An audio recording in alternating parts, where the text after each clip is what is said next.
It was day 57 of my rhythm reset. 3.5 hours sleep. I woke up knackered. Couldn't focus on work. Staring at my screen. No idea what I was doing. Quote from my journal. Knackered all day. Decided to not even bother fasting today. I was so damn tired. This happened 3 times across 70 days. The latest batch, day 57, day 58 and day 65. All 3 under 5 hours sleep. Mood, 5 to 6 energy. 5 to 6 mental clarity. Struggling. Every single major wobble correlated with sleep disruption. Not food choices, not fasting length, sleep. Here's what 70 days of data taught me about sleep and fasting. 8th of December, bed, 3 a.m. Couldn't sleep, woke 5:30, laid there till 6. Managed to crash for 45 minutes in the afternoon. Total sleep, 3.5 hours. Energy, at best a 6. Mood a 6. Mental clarity a 5. Didn't go for a walk, didn't feel like I had the energy. Didn't fast, just ate earlier. Extended the window. Damage control. Wasn't failure, it was listening to my body. 9th of December, managed to get to bed just before midnight. Slept till 4:30. Woke up bright as if my mind is active and wants to get on with the day. But I knew come lunchtime I'd want a siesta. Still recovering from day 57. Got back on track, but everything felt heavy. 16th of December, bed at 11. Couldn't sleep. Got back up at midnight. Read, tried to tire myself out. 2 a.m.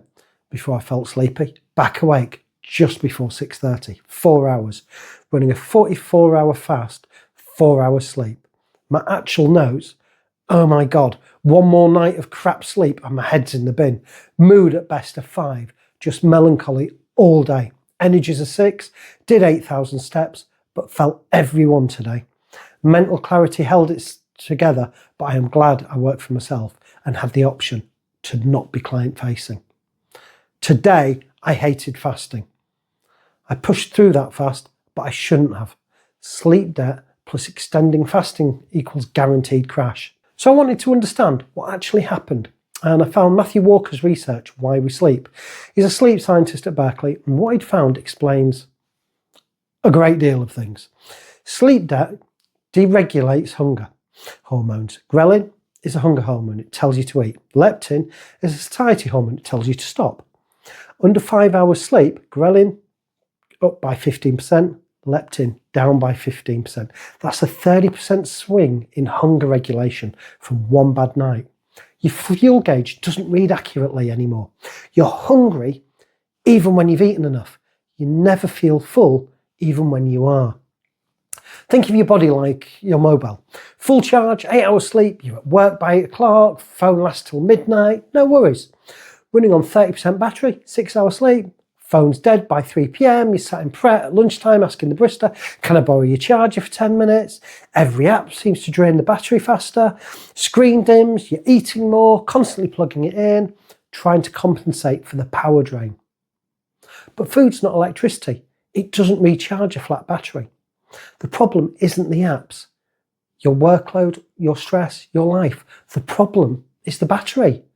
6 hours sleep equals running your phone at 30% daily, wondering why you're exhausted, irritable, craving sugar by 4 p.m, can't focus in meetings. You wouldn't even run your iPhone at 30% for a week. Why you run your body that way? Sleep debt raises cortisol, stress hormone. When you're stressed, your body doesn't want to fast. It wants to store energy, protect you. Evolutionary, this makes sense. Stressed caveman equals danger nearby, equals eat now, worry later.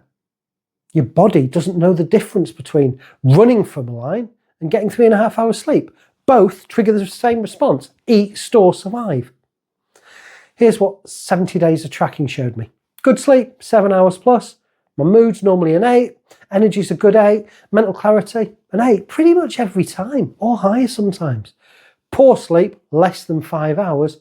Mood at best 5 to 6. Energy 5 to 6. Mental clarity 5 to 7. Almost all the time.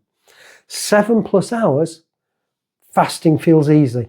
Under 5 hours, fasting almost feels impossible. It's not random, it's biochemistry. Every single major wobble across 70 days correlated with sleep disruption. Not food choices, not fasting length, sleep. Here's what this means practically. Lesson 1. Sleep is non-negotiable, not optional, not nice to have, non-negotiable. You can't out-fast bad sleep.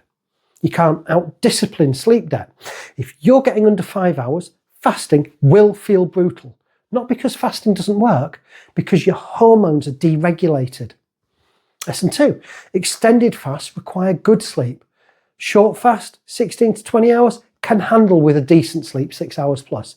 Extended fasts, 24 to 44 hours, they need a good sleep, 7+ hours. Day 65 proved this for me. 44-hour fast plus 4-hour sleeps equals melancholy all day. Don't stack the stressors. Lesson 3, recovery takes time.